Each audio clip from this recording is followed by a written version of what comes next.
கிறிஸ்பியான காலிஃப்ளவர் 65 கோபி 65 எப்படி பண்ணுறதுன்னு பார்க்கலாம். இன்றைக்கி நான் யூஸ் பண்ணுறது காலிஃப்ளவர் அண்ட் ப்ராக்கலி.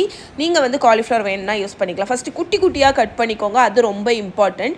ப்ராக்கலியும் அதே மாதிரி கட் பண்ணி வச்சுருக்கேன். தண்ணியில் உப்பு மஞ்சப்பொடி போட்டு உங்களோட காலிஃப்ளவரை ஆட் பண்ணி காலிஃப்ளவரை வந்து 3லேருந்து 4 நிமிஷம் ஆகும்.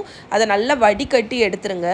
ப்ராக்கலி வந்து உங்களுக்கு 1 நிமிஷம் தான் ஆகும். ஸோ நீங்கள் போட்டுட்டு அது லைட்டாக பிரைட் க்ரீன் கலர் ஆனோன்னா உடனே வடிகட்டிடுங்க. ஸோ இதை வந்து நல்லா ட்ரெயின் பண்ணிடுங்க. எடுத்துகிட்டு ஒரு பவுலில் போட்டு அதை ஆறட்டும். இப்போ இதில் வந்து உப்பு, கொஞ்சம் லெமன் ஜூஸ் இல்லைனா வினிகர் வந்து ஆட் பண்ணணும். அதுதான் அந்த டேஸ்ட்டுக்கு.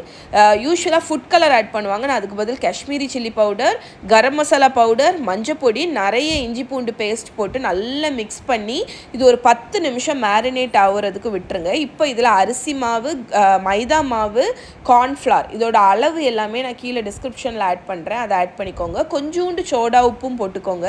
அதுக்கப்புறம் தண்ணி கொஞ்சம் ஊற்றி நல்லா மிக்ஸ் பண்ணிடுங்க. இந்த மாவு வந்து அந்த காலிஃப்ளவரில் நல்லா கோட் ஆகணும். அதுக்கு தக்கன நீங்கள் கொஞ்சம் கொஞ்சமாக தண்ணி ஊற்றி நல்லா மிக்ஸ் பண்ணிவிட்டு இப்போ சூடாக இருக்கக்கூடிய எண்ணெயில் கொஞ்சம் கொஞ்சமாக போட்டு நல்லா கோல்டனாக ஃப்ரை பண்ணி எடுக்கணும். இது ஃப்ரை ஆகிறதுக்கு எப்படியும் 4லேருந்து 5 நிமிஷம் ஆகும். அப்போ தான் நல்லா முறுமுறுன்னு வரும். இந்த அளவுக்கு ஃப்ரை ஆனதுக்கப்புறம் ஒரு கை நிறைய கருவேப்பிலையை இந்த ஹாட்டான எண்ணெயில் போட்டு அதுவும் ஒரு 30 செகண்ட் ஃப்ரை ஆன உடனே வடிகட்டி எடுத்து சூடாக சர்வ் பண்ணிங்கன்னா உங்களோட முறுமுறு கோபி 65 ரெடி. இதோட ஃபுல் ரிட்டன் ரெசிபி கீழே டிஸ்கிரிப்ஷனில் இருக்குது, மறக்காமல் செக் பண்ணுங்கள்.